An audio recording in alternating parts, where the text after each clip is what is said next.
আসসালামু আলাইকুম, শুভ সকাল। আমরা সকলে আমাদের বাসার আঙ্গিনায় এই রকমের ন্যাচারালভাবে শাকসবজির চাষ করে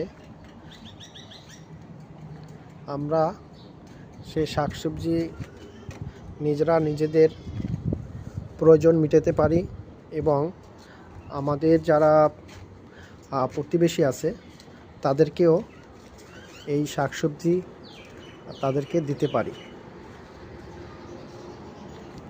এই যে দেখেন, আমার বাসার আঙ্গিনায় আমি টমেটো, লাউ, তারপরে কাঁচামরিচ, চিচিঙ্গা, করলা, টমেটো এসব আমার নিজের হাতে চাষ করলাম। সকলে ভালো থাকবেন। আসসালামু আলাইকুম। আসসালামু আলাইকুম, শুভ সকাল। বলেন তো এই গাছের নাম কি?